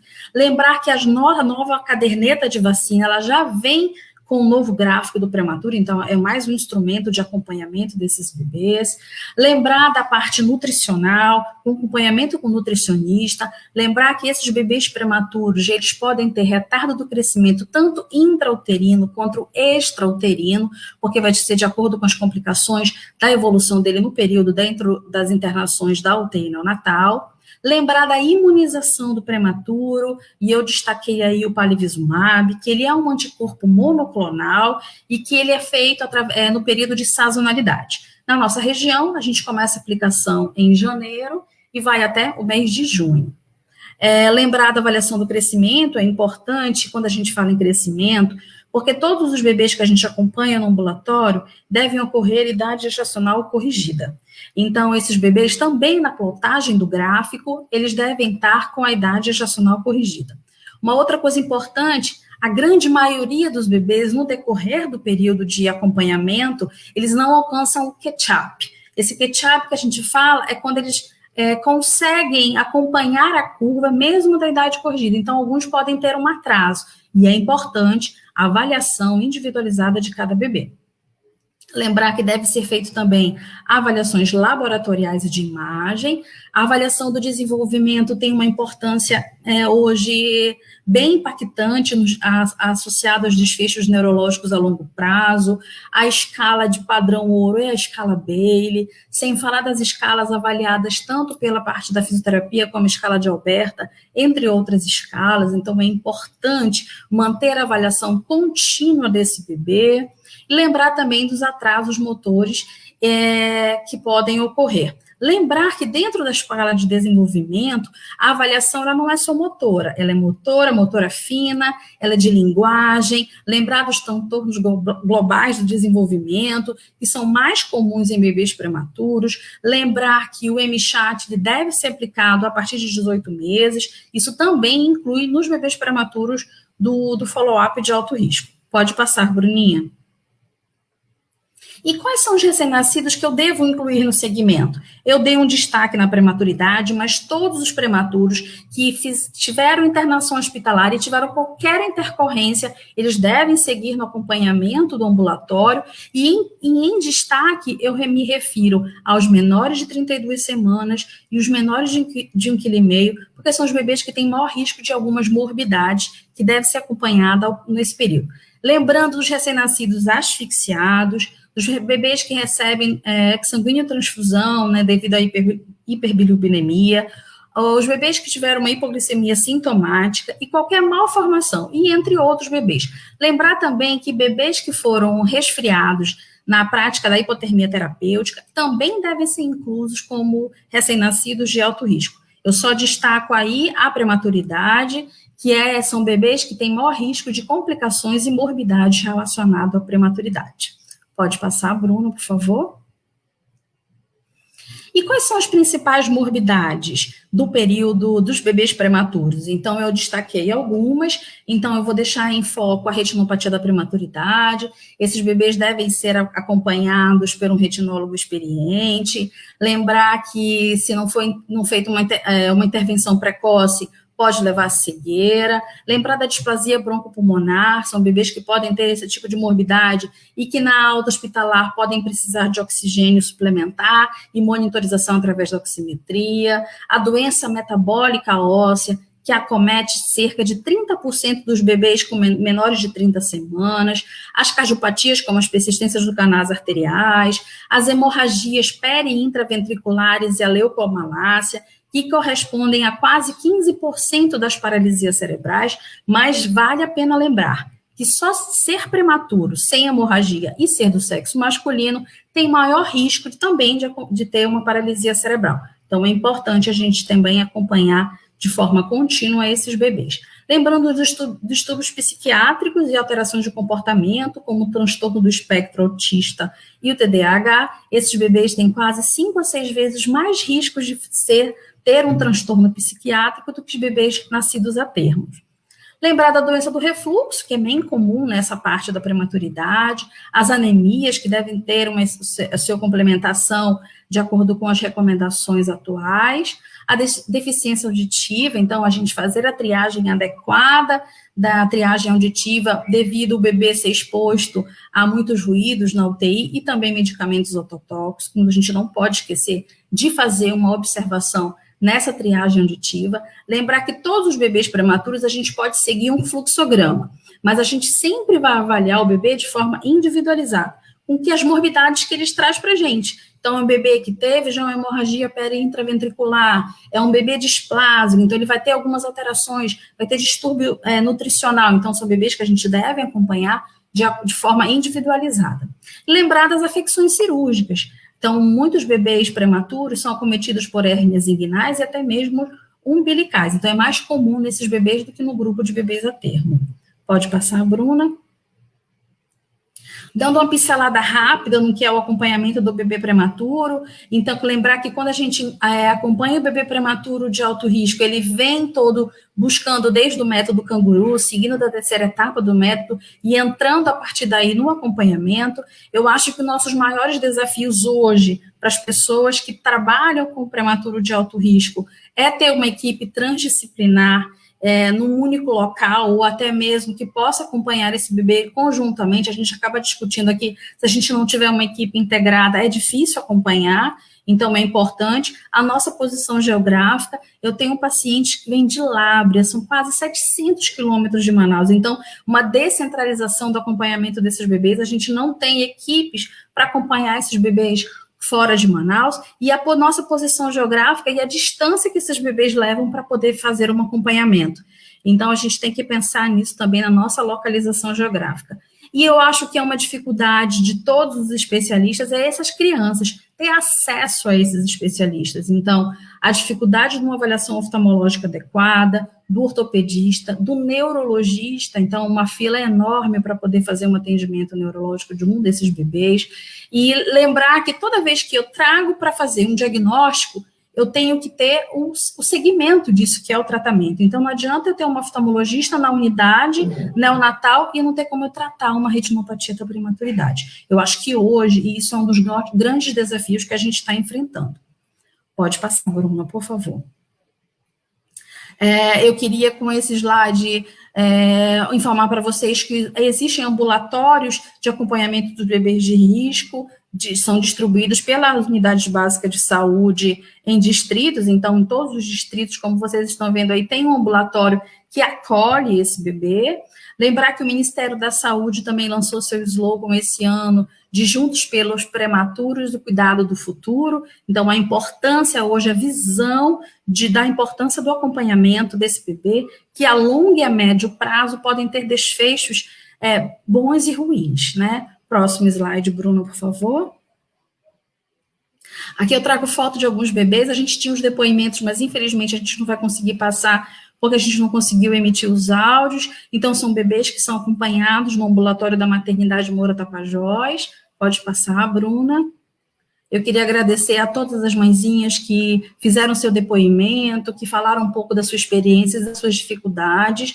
Ser mãe de um prematuro tem suas dificuldades. Essas foram uma das nossas referências bibliográficas. Eu destaco, para os pediatras que estão vendo essas lives, olhar o nosso segmento ambulatorial do prematuro, que está no site da Sociedade Brasileira de Pediatria, e também tem um manual para os pais, né, que está disponível em PDF, que fala sobre inúmeras alterações, inúmeras orientações para os pais ao receberem a alta hospitalar. Os manuais técnicos do método canguru têm uma importância fundamental para o acompanhamento desses bebês prematuros, que eu acho muito importante. Próximo slide, Bruna, por favor.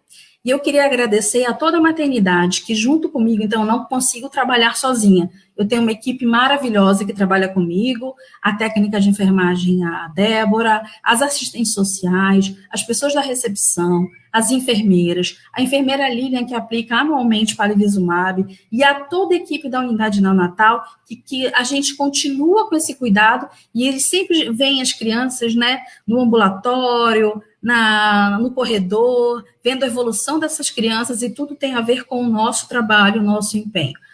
Agradeço a todos, e esse foi um pouquinho da nossa experiência lá da Maternidade Municipal Moura Tapajós. Era isso, obrigada.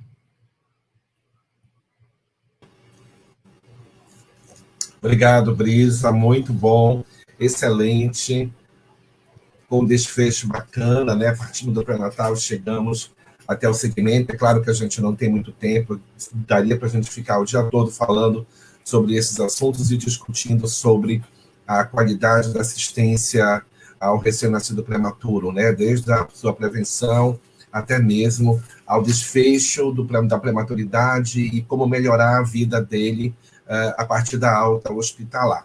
Eu convido os colegas para estarem aqui, todos que participaram, para a gente responder algumas perguntas.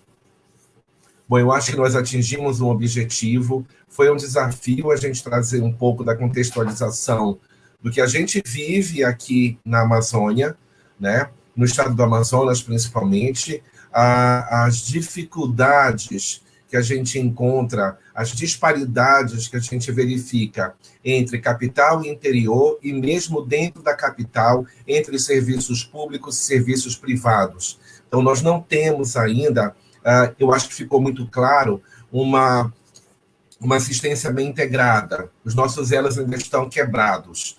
Precisamos de formação de equipe, precisamos de educação continuada, precisamos começar também por Manaus e, ao mesmo tempo, da assistência ao interior. Muita coisa da assistência básica ainda é negligenciado, e eu acho que foi colocado por todos aqui, a gente tem uma dificuldade muito grande, inclusive, de atrair profissionais da área, seja profissional médico, enfermeiro, técnico de enfermagem, fisioterapeuta, fonoaudiólogo, psicólogo. É um papel importantíssimo do psicólogo aqui, né, que a gente sempre ressalta, o serviço social, o terapeuta ocupacional, que é um profissional que a gente não vê nas unidades neonatais, talvez uma ou duas unidades neonatais aqui do estado tenham.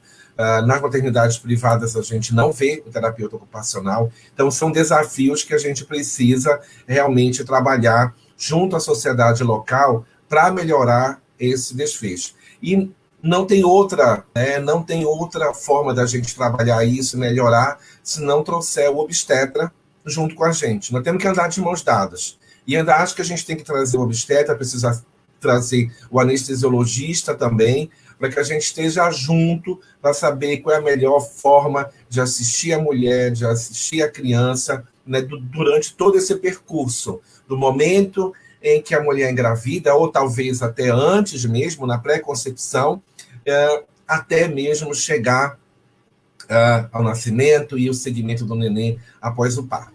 A gente já tem 1h28, mas ainda dá tempo da gente responder algumas perguntas. Alguns colegas se posicionaram aqui na nossa live. Eu vou trazer algumas perguntas.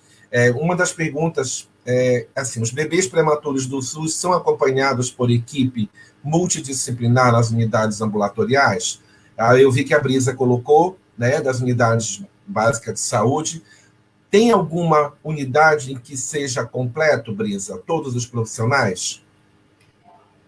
Não, a gente não tem nenhuma unidade básica de saúde que tenha a complexidade, que gere complexidade para o atendimento do bebê prematuro. A grande maioria tem apenas pediatras, né?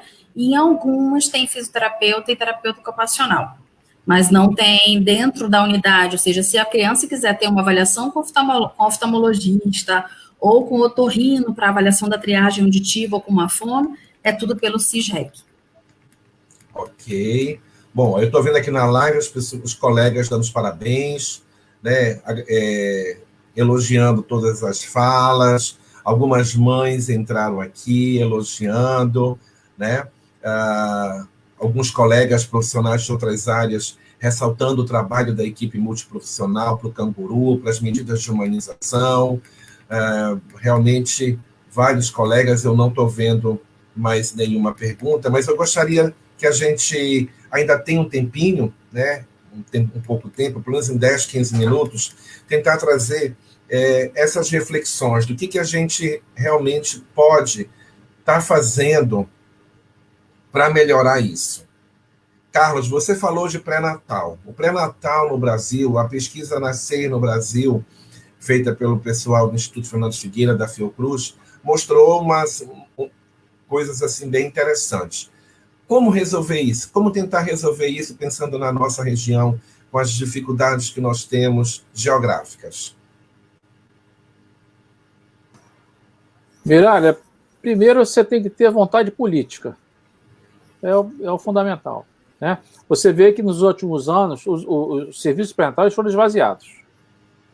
Né? Grande maioria dos serviços de pré-natais, ou ele é servido, ele é trabalhado com o médico da família, e que não há uma interação entre a obstetrícia, a ginecologia e o médico da família, se há muito pouco. Então, esses colegas não saem preparados para ser médico da família realmente. Estou sendo bem claro, pode ser que alguém vá até... não estou no... A gente está discutindo aqui na academia. Né? Então, o fato é esse. Né? Então, a gente tem... O governo tem que dizer assim, pré-natal não é um pré-natal qualquer, é um pré-natal. Dali começa tudo.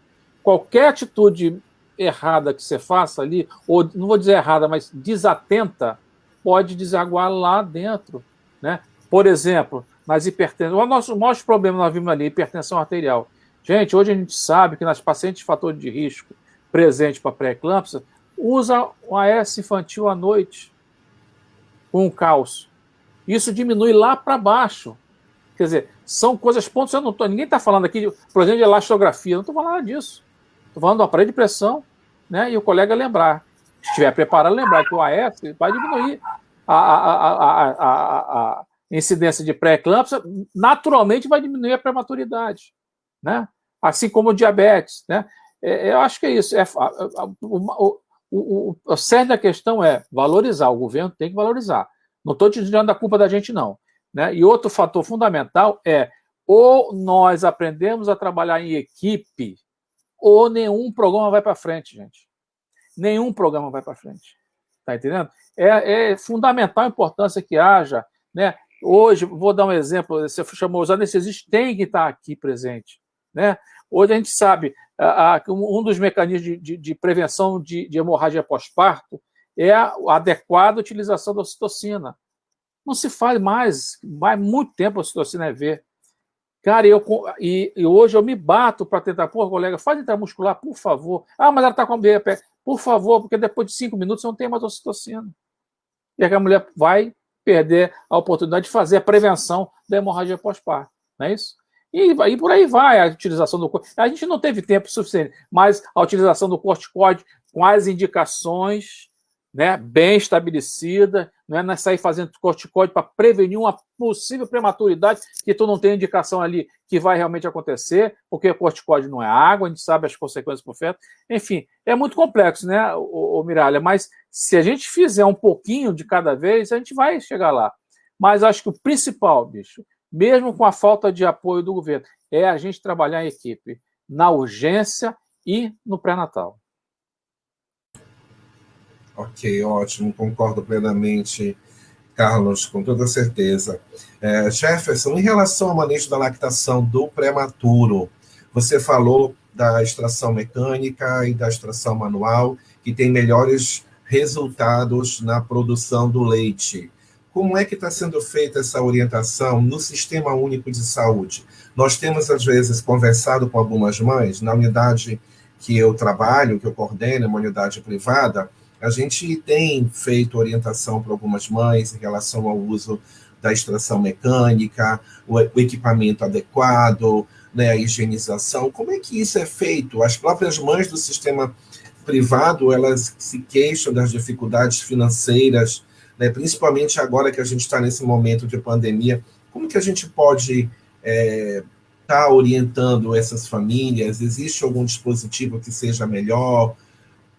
O que você tem para nos dizer? Alexandre, o modelo nacional, né, é o modelo que a Rede Brasileira de Bancos de Leite propõe, e é claro, eles têm que escolher um modelo que cubra a maior parte das pessoas, né, e sobretudo pessoas de baixa renda, de baixa instrução. Então, assim, a ordenha no Brasil, ela segue o modelo da ordenha manual, né? Mas existem diversos, não é um ou dois, não, diversos trabalhos demonstrando que a associação da mecânica com a manual, a gente consegue ter volumes maiores de leite. E para pensar, numa mulher que vai ficar com o seu bebê com média de internação de 50, 60 dias, e numa fase em que a lactação é completamente ordenha dependente, é praticamente a bala de prata, né, do apoio à lactação. Então, assim,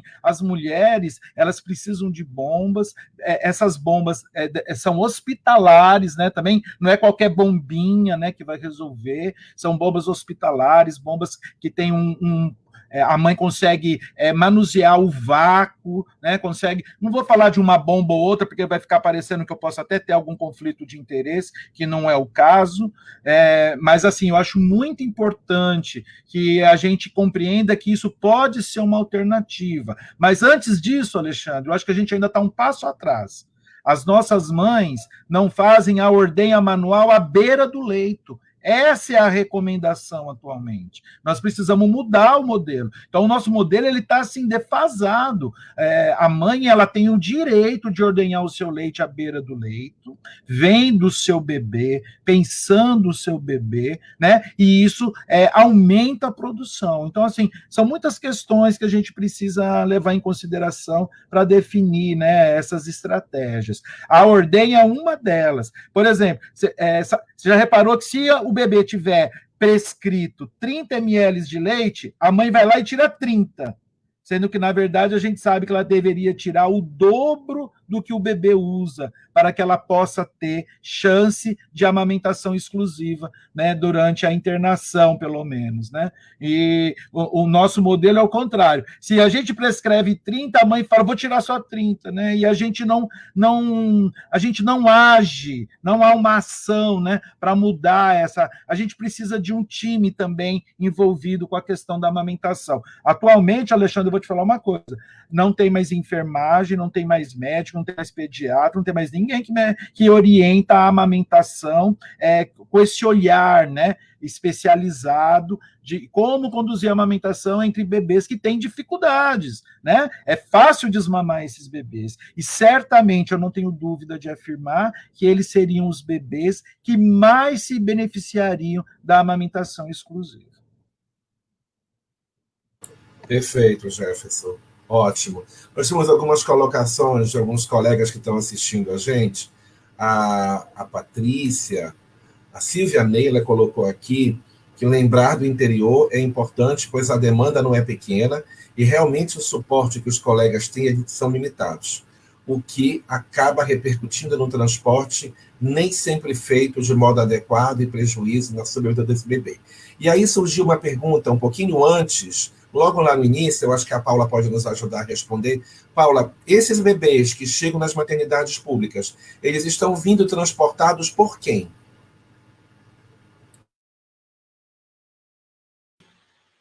Bem, se os bebês eles vêm em ambulância quando é próximo, por exemplo, bebês que vêm de Manacapuru, que é aqui perto, Iranduba.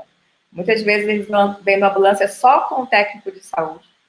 Às vezes nem vem médico junto, né? E tem casos até que nós já vivenciamos de a bala de oxigênio acabar antes de chegar, né, na maternidade, então bebês que já sofrem essa hipóxia, essa asfixia.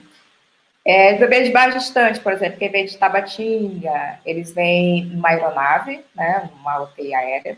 Não sei de de que maneira eles vêm na UTI, mas assim, quando chegam aqui na maternidade, eles são quem faz essa remoção é a equipe de remoção do Estado, né, que não são equipadas, não são preparadas para fazer esse transporte desses recém-nascidos.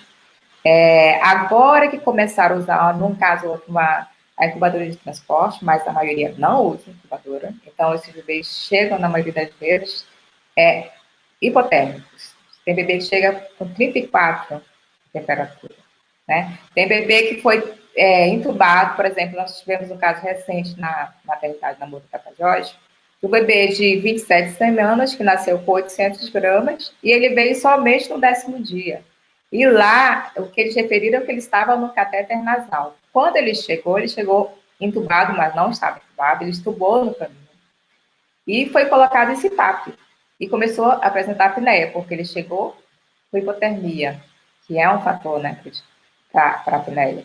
Então, é um bebê que, assim, é indígena até, bebê indígena, né, ficou no hospital lá em Tabatinga, aguardando vaga aqui na capital, e só veio no 10º dia. Graças a Deus ele saiu, ele voltou para lá com 2 meses, com 1,9 kg.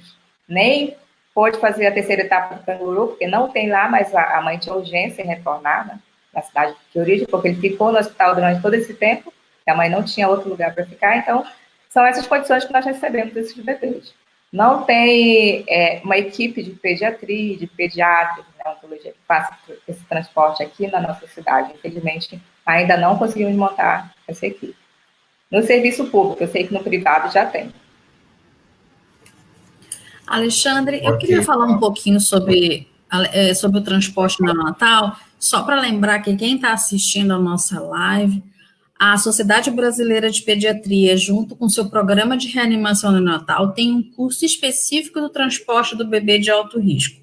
Então, a gente tem feito alguns cursos, mas falta muito. Se falta muito para o interior, imagina aqui para a nossa capital. Quer dizer, falta para a capital, imagina para o interior. Nós precisamos melhorar ainda muito o transporte dos bebês aqui na nossa cidade. Então, os bebês ainda são transportados de forma inadequada, tanto intra-hospitalar como interhospitais, né? Então, é importante lembrar que a sociedade disponibiliza desse curso, é um curso de 8 horas, e a Sociedade Amazonense de Pediatria tem 25 instrutores capacitados para fazer o curso de transporte neonatal. Então, acho que as pessoas precisam saber que existe esse curso e que a gente pode, sim, melhorar o transporte do bebê, que ainda é muito precário ainda na nossa cidade. Perfeito, Brisa. Eu ia fazer esse registro no final em relação ao programa de reanimação neonatal. Muito oportuno. Bom, colegas, a gente está chegando ao fim, então eu acho que nós cumprimos a nossa missão, que era realmente fazer uma live para trazer os nossos desafios. Porque parece que é simples quando você observa cases de sucesso de outros lugares e que você tenta reproduzir os mesmos métodos num terreno que não parece fértil, porque nós não estamos todos falando a mesma língua, né? Nós estamos desconectados. E aí as coisas acabam trazendo o quê para nós? Frustração. Hoje eu conversava com a doutora Helena Marta e nós decidimos, depois da nossa conversa de ontem, acho que vocês lembram, vamos criar um grupo de trabalho na Sociedade Amazonense de Pediatria para levantar todo o diagnóstico situacional da capital e do interior, fazendo o link com a Secretaria Estadual e Municipal de Saúde. A gente vai conversar com eles, nós vamos conversar com eles, a gente vai chamar o Carlos para estar com a gente também, talvez tem que trazer a obstetrícia para junto, para que a gente possa fazer um diagnóstico rápido e começar a trabalhar em várias frentes. Não dá tempo de eu só levantar dados. Eu preciso levantar dados e eu preciso trabalhar coisas palpáveis. Isso a gente não está conseguindo fazer, né? A vontade política precisa ser questionada, a vontade política precisa ser incentivada, né? No sentido de que nós temos que cobrar. Acho que a Sociedade Amazonense de Pediatria precisa cobrar. Quando você olha os dados nacionais, eu não sinto que nós estejamos representados nos dados nacionais em muitas coisas, né? Em muitas coisas nós não estamos representados. Há subregistro, sim, principalmente do interior. Então a gente precisa melhorar os nossos dados para analisar melhor e traçar planos de ação. Talvez a gente consiga fazer isso juntos, cada um com uma experiência, a experiência do serviço público, trazer o pessoal do serviço privado, e caminhar junto para essa melhoria. Então, para a gente encerrar essa live, antes de encerrar, eu vou passar a palavra para vocês. Eu gostaria de agradecer a oportunidade, de agradecer o aceite de vocês. Eu sei que foi tudo muito rápido do que nós fizemos. Foi uma proposta um pouquinho diferente daquelas que a gente tem visto. Não foi simplesmente uma conversa mostrando assuntos que a gente já conhece, mas trazendo as dificuldades. Às vezes nós conhecemos, nós sabemos, mas queremos implantar, até conseguimos fazer, como disse o Jefferson, pontualmente, consegue ter aqui ou ali uma situação pontual, mas no todo a gente ainda não conseguiu trazer isso sistematicamente. Muitas das coisas que a gente está discutindo já vem sendo discutida há muito tempo. Então, acho que precisamos avaliar sistematicamente tudo que a gente tem aqui na capital e também no interior. Então, gostaria de agradecer a vocês pela oportunidade, pela experiência que vocês trouxeram, agradecer a Helena Marta, que está nos assistindo, a nossa presidente da Sociedade Amazonense de Pediatria, e, assim, desejar a vocês uma ótima noite, lembrar a todos que amanhã é o dia do prematuro, né? É um dia que a gente tem que comemorar, mas também tem que comemorar todos os recém-nascidos que tiveram oportunidade. Mas também precisamos refletir os que não tiveram oportunidade, os que tiveram oportunidade, mas não tiveram uma boa assistência. Não por culpa necessariamente do profissional da saúde, mas por culpa do sistema que emperra.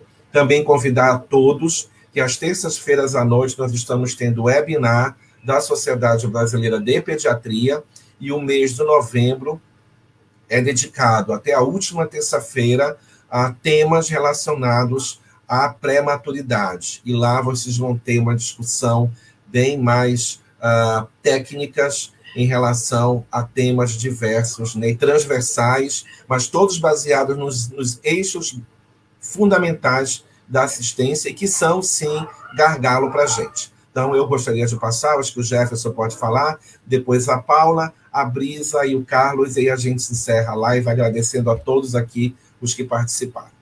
Um abraço, gente.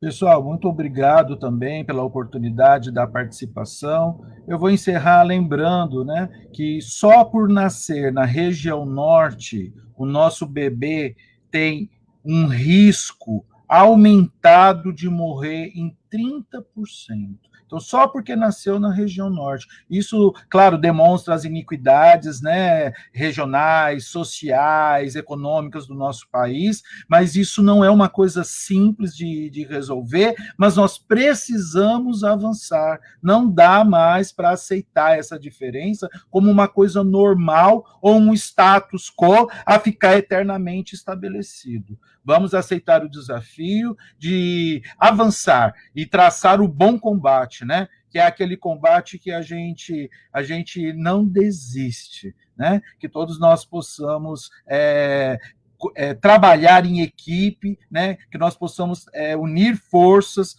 para poder reverter pelo menos parte dessa situação. Um abraço a todos, boa noite e até a próxima. Gostaria de agradecer mais uma vez a oportunidade, foi muito importante estarmos aqui reunidos, né? Debatendo, mostrando os desafios que nós temos. Eu queria agradecer especialmente a equipe que trabalha, que nós trabalhamos juntos, a todos os técnicos, enfermeiros, a fisioterapia, que é muito importante na unidade, a fonoaudiologia, e dizer que, assim, não vamos desistir dos nossos prematuros, nós temos muitas dificuldades, mas se nós unirmos forças, nós vamos vencer realmente essa batalha. E eu acho que nós tivemos um avançamos, assim, em 20 anos tivemos um avanço, mas acho que nós estagnamos. Temos muita coisa ainda a alcançar pela frente. Então, uma boa noite a todos. Então, pessoal, boa noite. Queria agradecer a todos. Obrigado aos colegas que participaram comigo aqui. E eu queria deixar uma observação. A grande maioria dos desfechos dos bebês prematuros de alto risco, eles iniciam-se lá no pré-natal, no atendimento adequado do recém-nascido na sala de parto. O bebê prematuro, ele deve ser recebido de uma forma diferenciada. A sala de parto do bebê prematuro tem um impacto muito importante dentro da entrada dele à unidade neonatal. E parabenizar a toda a equipe que trabalha nessa frente de batalha com o acompanhamento do bebê prematuro, que não é fácil, e agradecer a todos aqui por terem nos assistido, e obrigada mais uma vez pelo convite. Um abraço a todos. Bom, eu acho que o Miralles me deixou por último, por causa dos meus cabelos brancos, não é isso? Na luz aqui não dá nem para... Né? Mas eu queria agradecer o convite e dizer que a gente tem que deixar de terceirizar a saúde materna e infantil. Nós temos que fazer frente à Secretaria de Saúde. Nós que detemos a expertise do atendimento, nós que atendemos na ponta, nós que sabemos quais são as nossas dificuldades. Quem dirige há alguns anos esse ramo da medicina, né, que é a saúde materna e infantil aqui, tem que ser nós.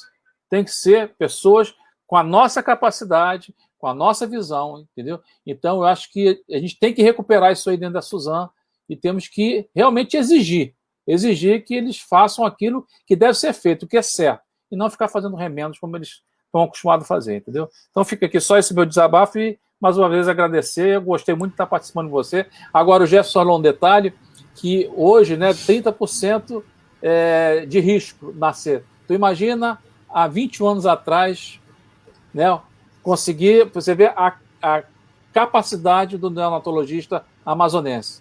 Né? O meu filho, por sorte de Deus, pela graça de Deus, não tem nenhuma sequela. Entendeu? E foram 47 dias. Então, eu mais uma vez queria reconhecer e deixar aqui a minha gratidão a essa especialidade aqui. Maravilha, gente. Boa noite a todos, um grande abraço. Bruna, muito obrigado pela ajuda e até a próxima. Fiquemos juntos. Um abraço para vocês, gente.